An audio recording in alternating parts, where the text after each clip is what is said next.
Good afternoon, everybody. It's Jeff Davenport live here at Chiricahua Community Health Center in Sierra Vista. Good afternoon, everyone.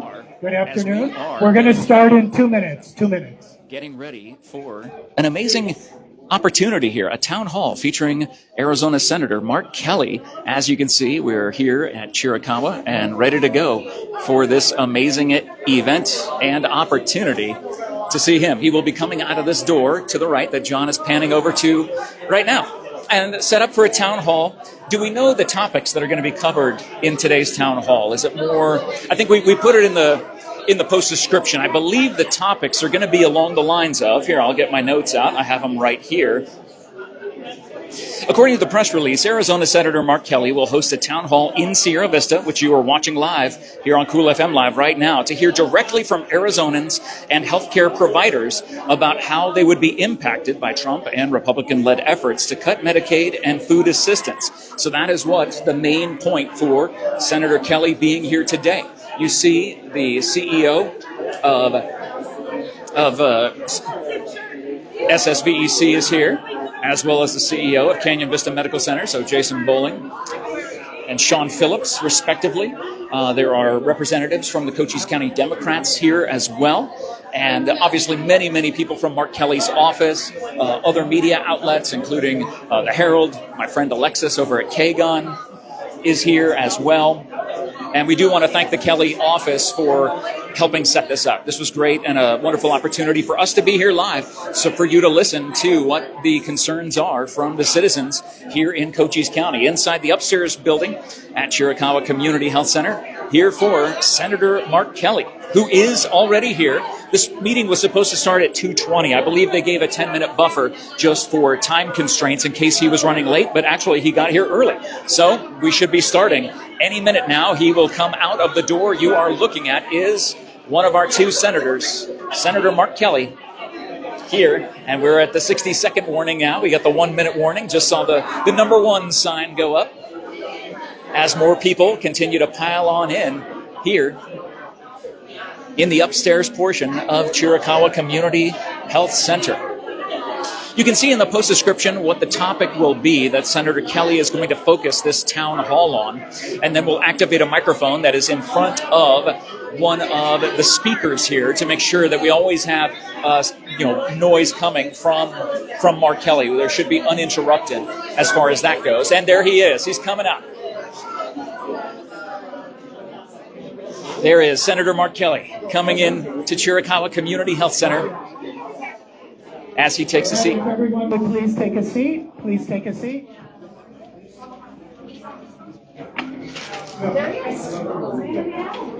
Sporting his Navy hat.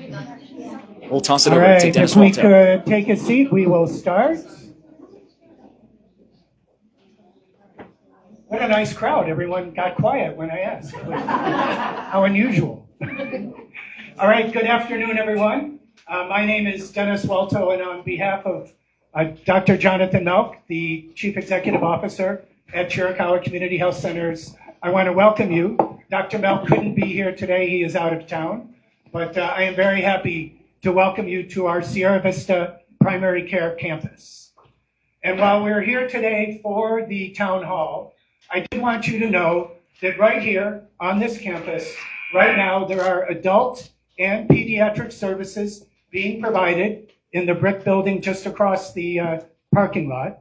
There are adult and pediatric dental services being delivered right here in this building underneath us. There are adult and youth behavioral health services being delivered right here in the orange building to my right out the window. And we have a full pharmacy that is ready for any prescriptions that are made for our patients to pick up. This Sierra Vista Primary Care Campus of Chiricahua Community Health Centers is really a one-stop shop for all of your primary health care needs. Chiricahua is a federally qualified health center, the only one in Cochise County, and we serve all 6,200 square miles of this county with 5 fixed site clinics like this one, or with a fleet of mobile medical units that go out to rural communities and provide care where people live, where they learn, where they work. We are very proud of that. We cover the whole county. We are honored here today to be hosting this town hall and welcoming U.S. Senator Mark Kelly back to Chiricahua. This is not his first trip here, nor do I imagine it will be his last. Before I introduce him, I do want to recognize some VIPs that we have here in the audience. I'll start with Mr. Jason Bowling, the CEO. Right? Yeah, that's it. Hello? Just a sec. We have Sean Phillips, CEO from Canyon Vista. Robert Seaman, a good friend and partner from Copper Queen Hospital. Robert. And of course, I would be remiss if I didn't recognize our fearless leader in Cochise County, the Director of Health Services, Barbara Lang. On to our program, and this is a very brief introduction. Most of you know that Mark Kelly has served in the U.S. Senate since 2020. And I bet many of you also know that Senator Kelly served as an astronaut for many years in NASA for the years prior to his election to the Senate. But did you know that one of Senator Kelly's first jobs was at a Dairy Queen? We know that to be true. And as I started to put this together, it became very clear to me, Senator Kelly has spent a career defying gravity.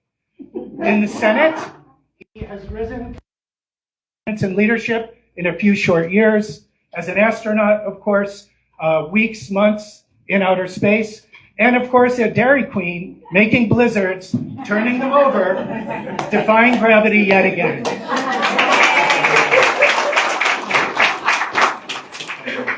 On to more weightier matters. This afternoon's town hall will focus on the possible cuts to Medicaid and SNAP, Supplemental Nutrition Assistance Program, that have been included in the House Reconciliation Bill.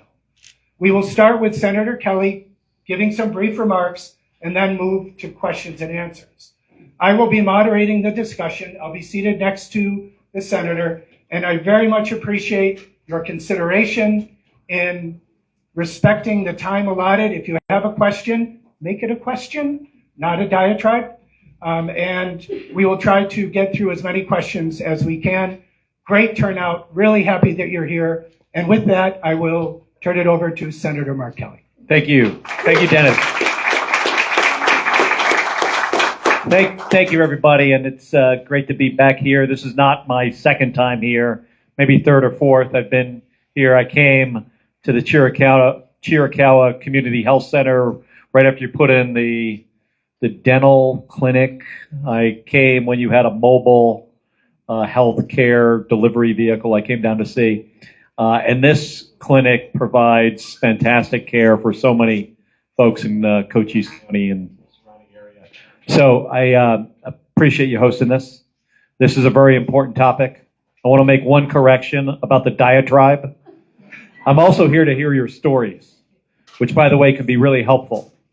So it's consider this that I actually get something valuable out of this, and that's hearing from you about how this affects you and your family, because I can take that information on this issue back to my colleagues in Washington and tell them about people, about real people who are going to be hurt about something that's going to happen 2,000 miles away.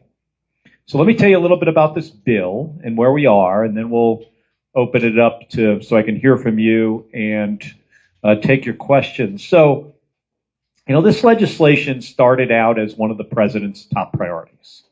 And it is a piece of legislation that it extends the 2017 tax cuts. These are tax cuts that he put in place that cut taxes.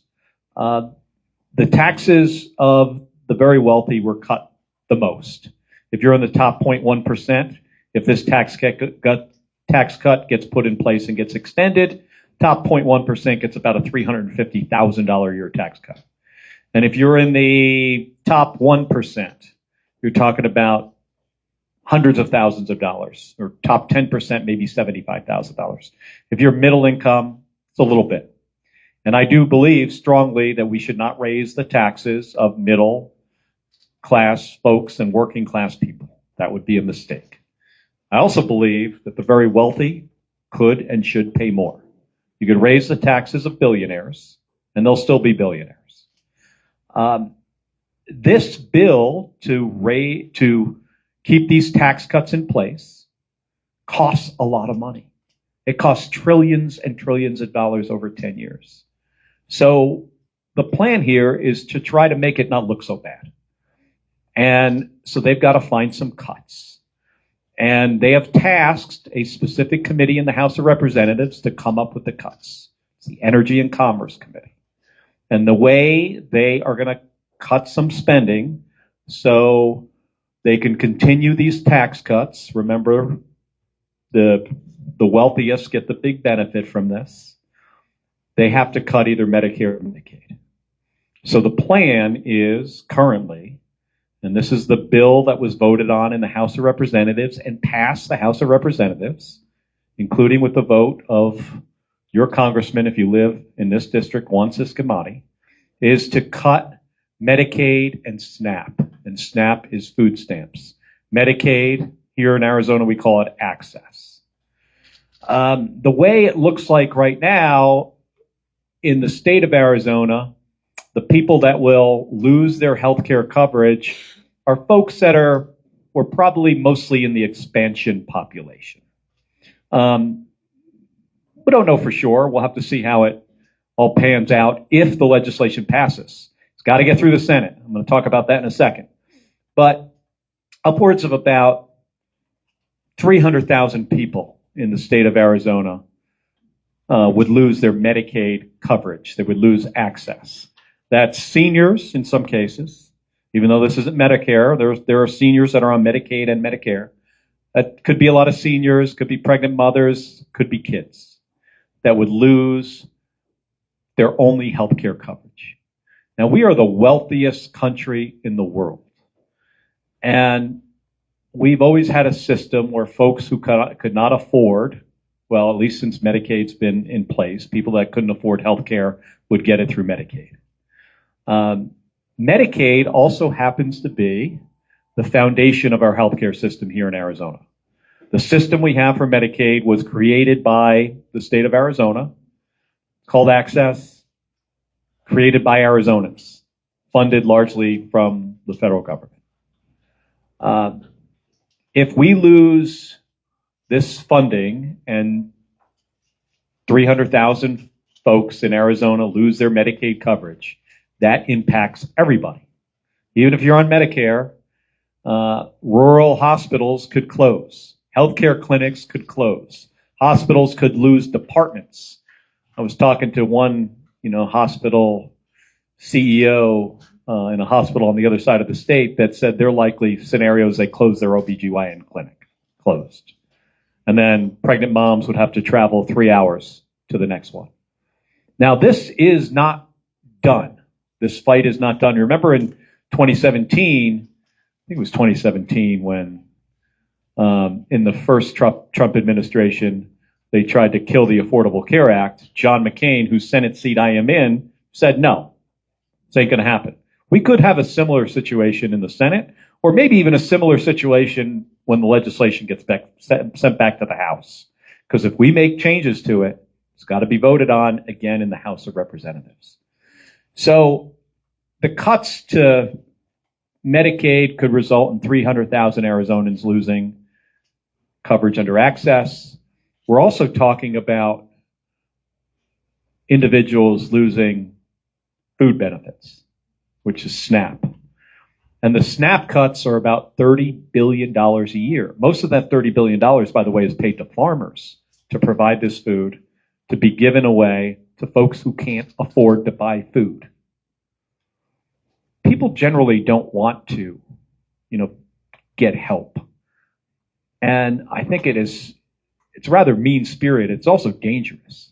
When kids don't have access to health care, and they don't have food, they're not going to grow up normally. Their lives could be at risk.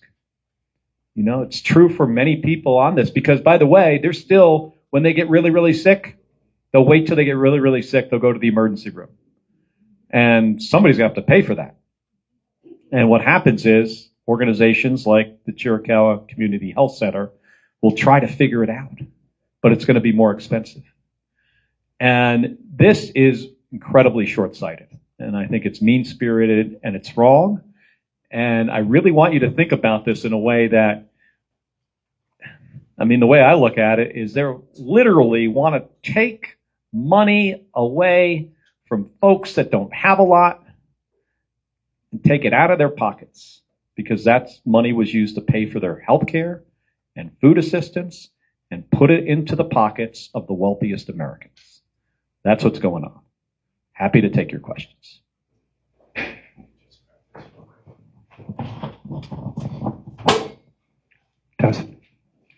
Thank you, Senator. I wonder if we could start, though, with just, I'll get to a question in a minute, but so the House passed the reconciliation bill.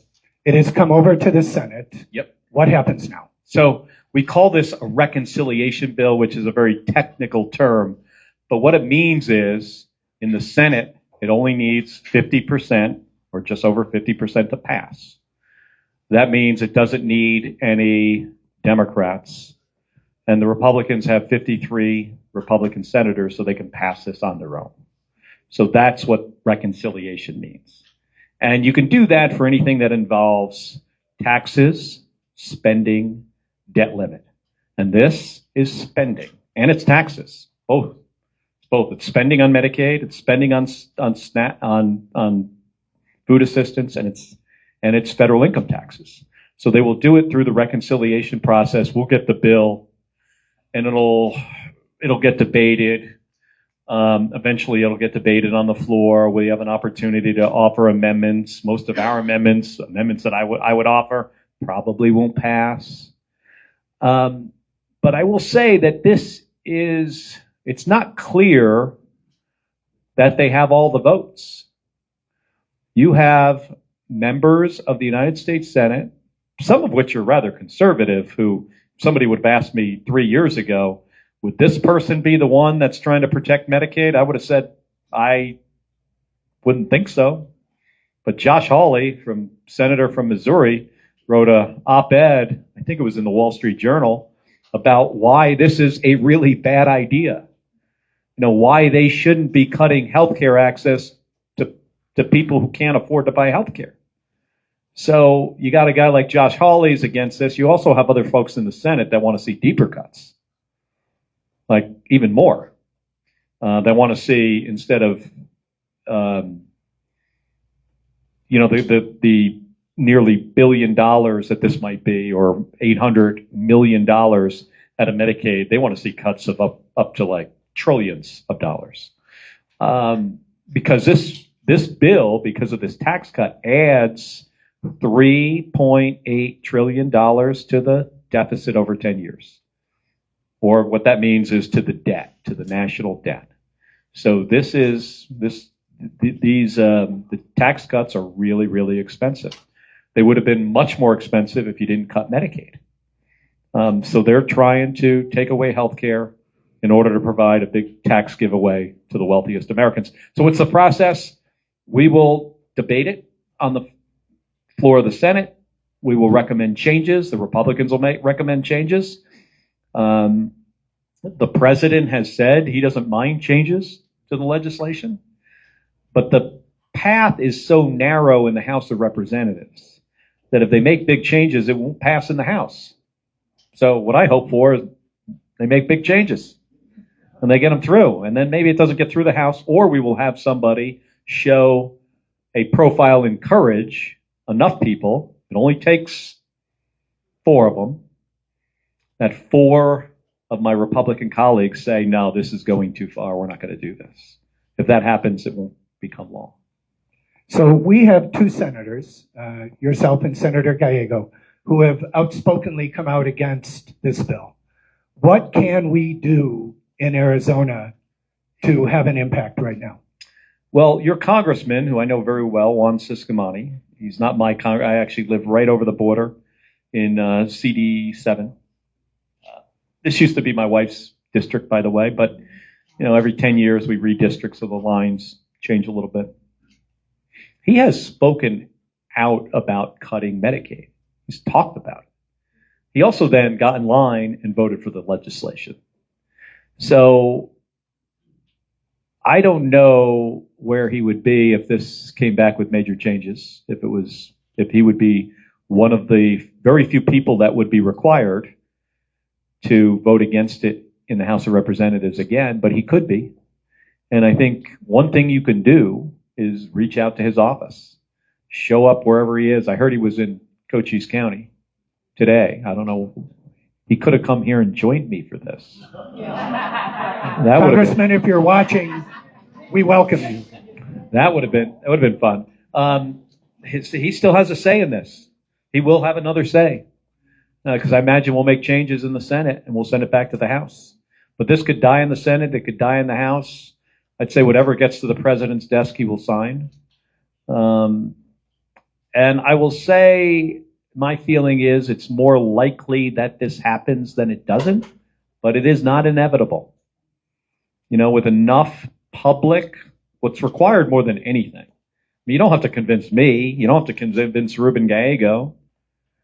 You got to convince people like Juan Ciscomani and folks like Lisa Murkowski, Sue Collins, Tom Tillis, you know, Republican senators that might just vote against it. Do you think? How many? 4 out of 10? Yeah, I would have thought it was higher. In some counties in Arizona, it's higher than that. Yes, it's higher than that. I think, here we are in Cochise County. We are in rural America. And I wonder if you could go a little bit deeper off the process part now, really to content. What does this bill do to communities like Cochise County? Well, I had a town hall like this with hospital CEOs and folks that ran hospital systems. This is maybe a month or two ago. And when I speak to them, I mean, every single one of them said, this is going to have a significant impact on their hospitals or their healthcare clinics. Significant. And I'd say it ranged, when we thought it was maybe 400,000 or 500,000 that would likely lose their health care in Arizona, I'd say it ranged from about 15 to 30% of their revenue that they thought they would lose. And if you're running a business with really small margins, you can't afford to lose 15% of your revenue. So it seemed like it would have a significant impact to almost every one of those hospitals. That doesn't mean every one of them shuts down. But I do think there will be cases, if the current bill becomes law, I think there will be cases here in Arizona where a hospital or a clinic will have to shut its doors. And in some cases, it might not be the entire hospital, it might be the department. Like I mentioned, this hospital that says OBGYN clinic could go away. But you would see other services. They would have to lay off staff. In running any business, about 85%, maybe 80%, depending on the business, is your cost for your staff. So they would lose that revenue. They'll have to get rid of doctors and nurses. And that affects people that are on Medicare or people who are on private insurance. It affects them too, because that doctor doesn't just serve Medicaid patients, access patients. That doctor also serves people on Medicare and private insurance and private payer. So this affects all of us, unless, you're so people are, the young people that are so healthy they don't use the healthcare system at all. There's some of them out there. There's not many. They exist, but there's not many. But it affects everybody else, and it certainly affects somebody you know. There are a couple of questions that had come in with registration. One from John Benedict. John, are you here? How you doing, Mr. Kelly? I'm good. My name is John Benedict. I'm a small-scale vegetable grower in McNeil, Arizona. I'm also the CEO of the local co-op. The local co-op is an agricultural cooperative made up of 20 local small farmers, ranchers, and specialty crop growers. As it pertains to us and our economy, we have serious concerns. 2 years ago, when the co-op started, previous to the co-op starting, where we live is what is known as a food desert. 30 minutes to the south, you have Walmart. An hour out to Sierra Vista, you have Fry's and things like that. Since starting the co-op, we've been able to grow to 6 staff members, and I'm proud to say 3 of them were actually on SNAP when they came on to the co-op. So this is one of these examples where SNAP, we were able to grow our business, provide more revenue to the farmers, create jobs. And one of the things, too, you mentioned, where I think you're directly in line, is that in Cochise County, we see food insecurity rates of about 17%. I'm proud to say last year the co-op took in 16% of its revenue through SNAP. So we're tracking directly in line with food insecurity rates. And as you mentioned, the cooperative runs on an 80-20 split with the growers. If we lose 17% of our revenue, the cooperative would be completely cooked. And not only the revenue to the farmers, but that economic ripple effect of the wages of the staff on the co-op. So my question for you is, worst case scenario, what are you going to do to ensure small agriculture isn't impacted by these cuts? Well, worst case scenario is not that SNAP goes away. So you talked about how losing you got 16% of your revenue comes from SNAP. I don't think you wind up in a situation where all of that goes away. There will be some people in the state that will lose their SNAP benefits. We don't really know what percentage that is. I think we do know that if the state's going to pick up, and I might be able to get you this information. So Luis, maybe we can get John this information here. What percentage of SNAP recipients could lose their benefits? But the cost to the state, if the state wants to pick up the cost differential for what is lost, it's about $500 million a year. It's significant. And if you think this legislature here is going to provide $500 million an extra a year to feed people, you're kidding yourselves. That's not going to happen. But we could find out what the percentage is, but it's not going to be everybody. Now, so it might not have the impact on your business that you think, but this hurts real people. During COVID, I used to deliver Meals on Wheels, and I'd go to these folks' houses and bring them a meal. Not once did I ever think, doesn't seem like this person needs this food. Like every single door I knocked on, person I met, I talked to them sometimes about their situation, but just the feeling was, they really need this. And it wasn't just one meal. They usually get like 1.5 or 2, and they're going to make it last all day. Folks need this help. It goes away and kids don't eat. They don't get the free school lunch. They don't get to bring home, the extra food they sometimes do on a weekend. Schools often give these kids a bag to take home. People will not eat because of this. But John, I want to thank you for, building a business to help solve this food desert problem, especially with, vegetables. What kind of stuff do you grow? I'm just harvesting garlic. Garlic, awesome. In addition to questions, we also had some stories that had come in, and I believe that Tara Clayton, is she here? Is Tara here?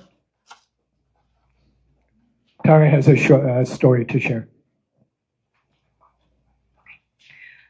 Senator Kelly, I want to share my concern as someone who's lived the experience these programs are meant to support. I was once a young single mother. Programs like Medicaid, SNAP, Title 20 daycare assistance, HEAP, PIP, utility help, food pantries, Christmas gift drives, winter coat programs, mental health support, and federal student aid helped me not just to survive, but to build a future. Because of that support, my husband and I were able to raise our blended family of 3 kids, work full-time, and attend college full-time, and eventually walk across the graduation stage together. These programs are the reason we made it out of poverty. But even then, the system often worked against us. At one point, we had private insurance through my husband's job, but needed help with food. We were told we qualified for Medicaid, but not SNAP. And we were encouraged to drop our private insurance coverage to get health care, even though it made no financial sense.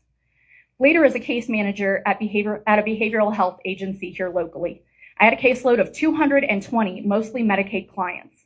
I was required to call every single one monthly, but billing rules made it nearly impossible without committing fraud.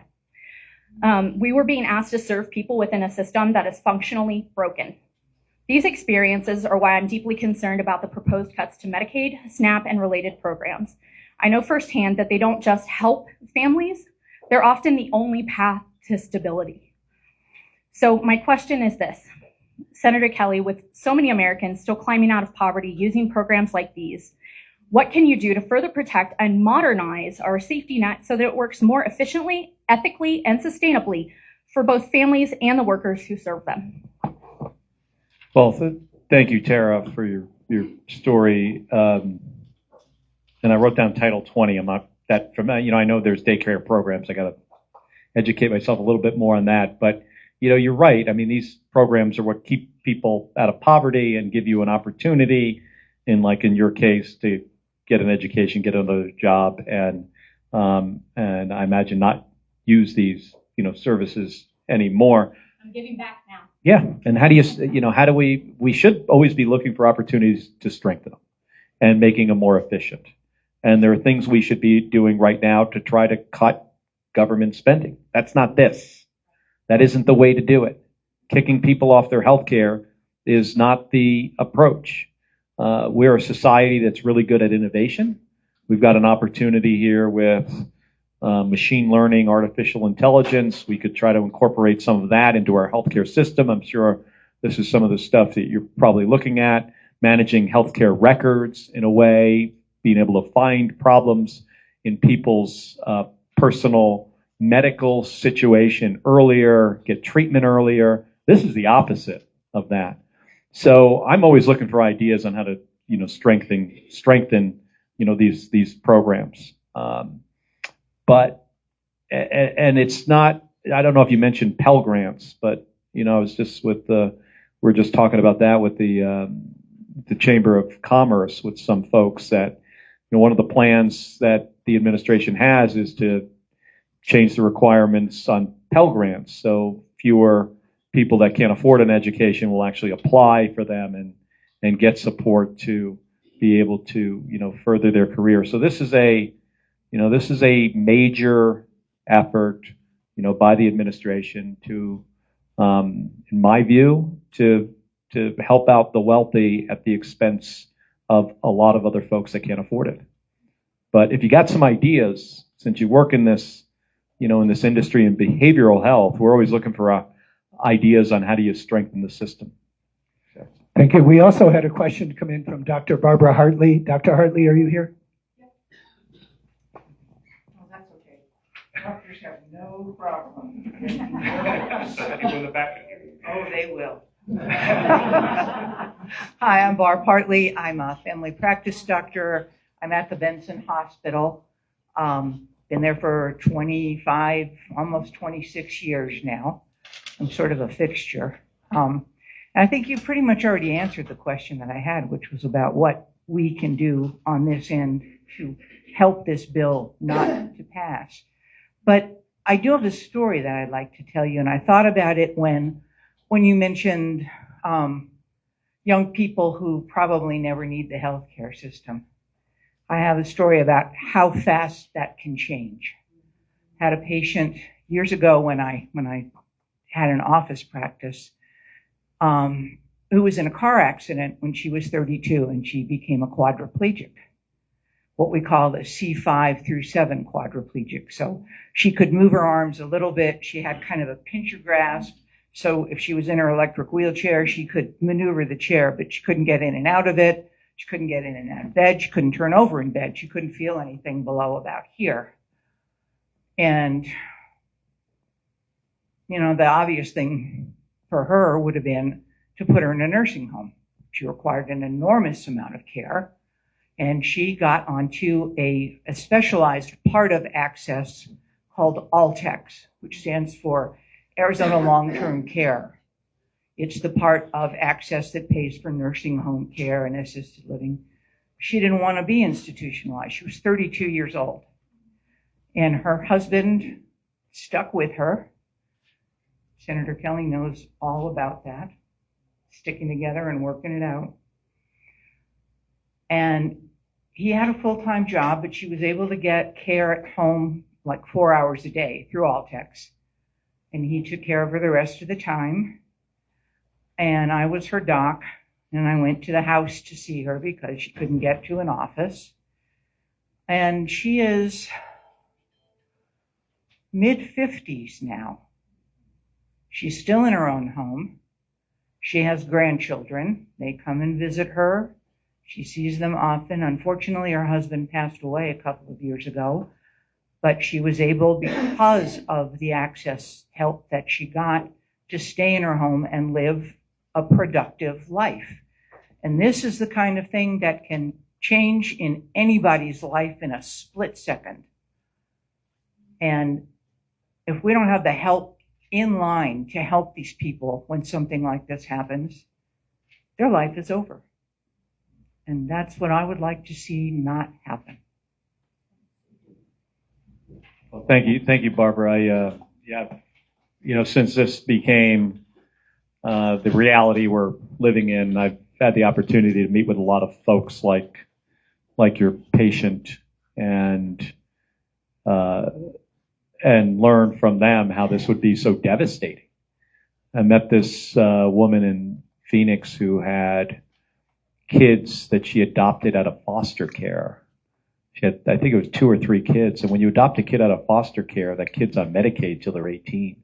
And one of the kids had special healthcare needs. And her husband was a Navy veteran, served over 20 years in the Navy, but they could not afford out-of-pocket healthcare needs, winds up being one of these folks that gets kicked off of access. So. Thank you. My watch stopped, but I think we still have time for questions, correct? Go ahead. Your watch stopped.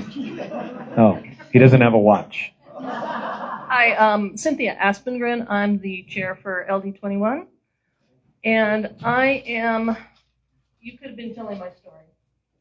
Being on access when I had my kid, being a single mom, not having any support from the father. And then I worked in the behavioral health system. And it is broken. And I had to get out because I couldn't do it. Personal stories are so important. I took care of my father for 4 years until he died. And Area Agency on Aging is potentially the best one we have in the country based on my work with other caregivers around the country. Amazing. Personal stories are important, but community stories are important too. Senator Kelly, you said you wanted personal stories.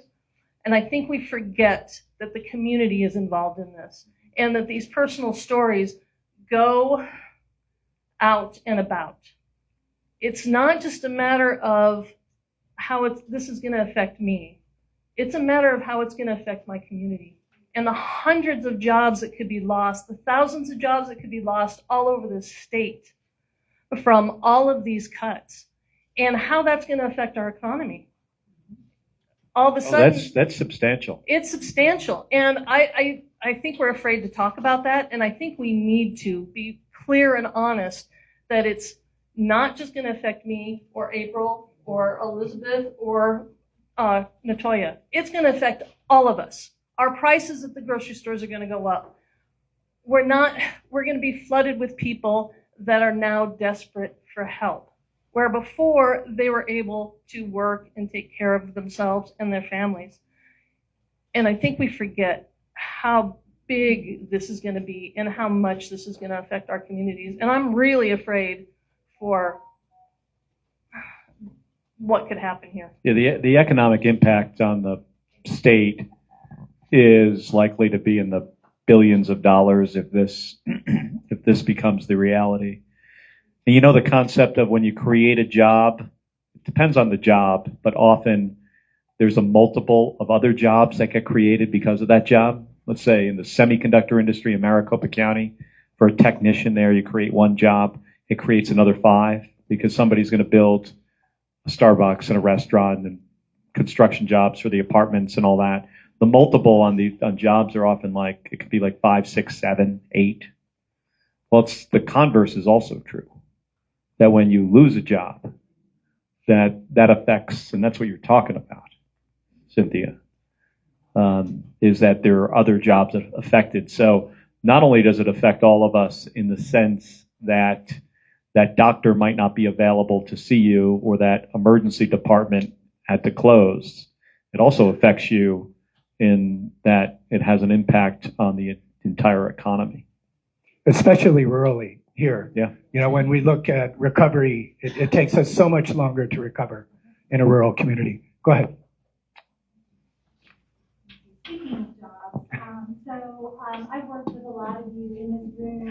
in a lot of different capacities. I work for SNAP Ed. They're the education arm of SNAP.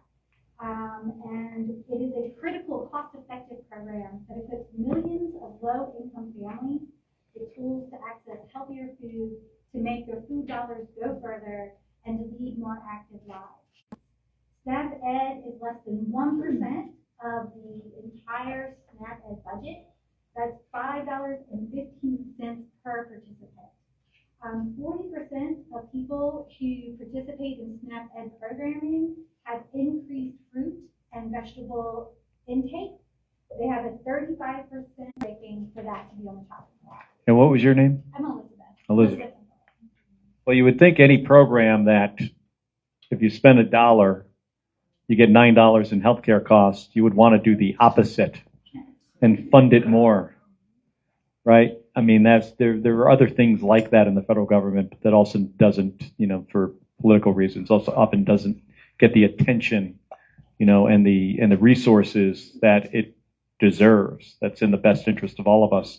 So cutting healthcare costs should be something we could all agree upon, especially if it means you're giving some kid at school some food. In this room, we're one of the first libraries in Cochise County to partner with the food bank in Tucson to offer after-school snacks and now also summer kits. We only just started our summer kit program on Tuesday, and already we've seen more people taking up that option to come and get snacks for their children because they can't afford it. I see the children coming in each day. I know that these school meals, that's the only good food that they're going to get. We host the Salvation Army for the food commodities drive-through. That line is not getting smaller. It's getting longer. I've tried to bring in, we're going to be bringing in a telehealth service for those who don't have transportation into a physical medical site. But again, with this for so long and so many years, now everyone thinks, oh, it's just people getting scammed on the computer or the phone. But some of the information coming out from the current administration is demonstrably false. Why aren't your colleagues standing up? What are they afraid of? Are they afraid of losing power? Because they should be serving their constituents. They should be, they took an oath to the Constitution, to their constituents, to have the truth for the people, to help the people. How can we help you in convincing? Folks get their information from a lot of different sources than they did when many of us in this room were kids, right? When I was a kid in the 1970s and 80s, there was a couple newspapers, there was a local paper, there was a paper of record for the state, and there were 3 news channels maybe, right? Now people get their news from TikTok, or a lot of people watch Fox News, and a lot of folks watch, there's all different kinds of options out there. And, folks in that business, they try to get, eyeballs. Both sides of the political aisle, Democrats and Republicans often spin things in their favor. I like to think that I don't. I'm somebody that tends to rely on science and data and facts, and I try to stick to that. Like, this is the factual information, and I know there are other people in office that do the same thing, both Democrats and Republicans. I think there's a cycle in this business. I didn't do this my entire life. I spent 25 years in the Navy, 15 years of that at NASA. Then I left after Gabby got shot, and I came into this job. They work really hard to get the job, and it's for the right reasons. And then they get into the job, and it's all about self-preservation. And then sometimes you see folks that it becomes about self-enrichment. I've got legislation to try to fix that, myself and John Ossoff, to make it just crazy. I can say it. We got the 3 wealthiest Americans have more wealth than the bottom 50%. 3 people. That's kind of nuts. It wasn't like that. Critical access hospitals in Arizona, 56 rural health clinics. If Medicaid is cut, these hospitals will suffer, potentially close, And they are usually the biggest employer in those communities. And the Rural Hospital Flexibility Program that I run that helps the super important to keep their doors open. Well, there will be hospitals in our state that will probably that will close. Yes. Yeah, I know. And that's what's killing me. 3 of the largest 10 employers in Cochise County are right here in this room. Copper Queen Hospital, Canyon Vista, and Chiricahua. So your words ring very true. Very true. Yeah, but here's the thing. We all collectively can do stuff about this. We can do something about it. You know, I've got my role, or I'd walk in with her, and she would ask, what are people calling about? It's always her first question. It's often now my first question. What are people calling about? And I could tell you what, you know, a member of the House represents about 700,000 people. It's pretty remarkable, the small number of people that will actually write a letter, send an email, or make a phone call. It's pretty small.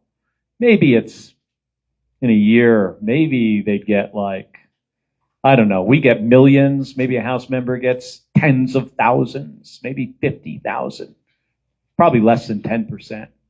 If you're one of those 10%, you have a tremendous amount of influence.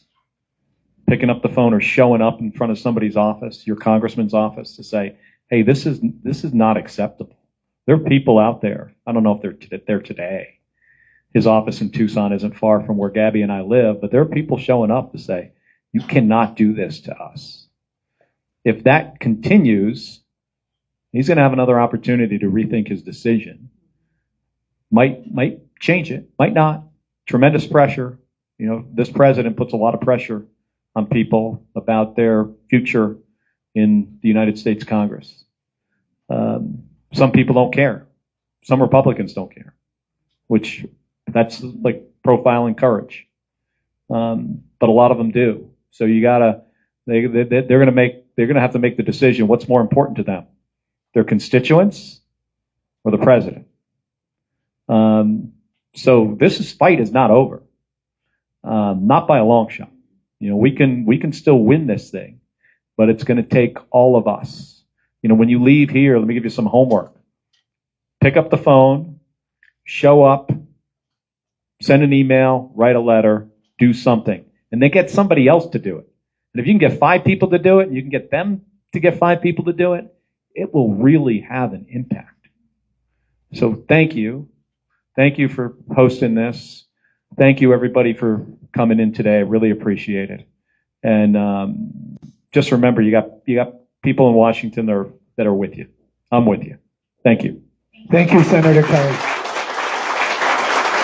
That is Senator Mark Kelly here at Chiricahua Community Health Center in Sierra Vista. It's Jeff Davenport live. Thank you so much to Chiricahua for hosting this event here. A community town forum, a community town hall. Make sure that you go and watch the whole thing. We apologize for the connectivity issues toward the end, but thank you for hanging in there with us, everybody.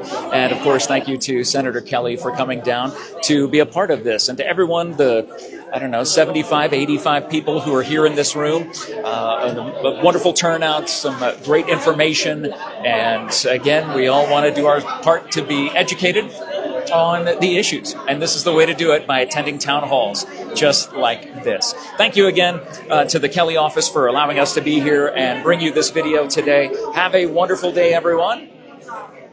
And we will talk to you again soon.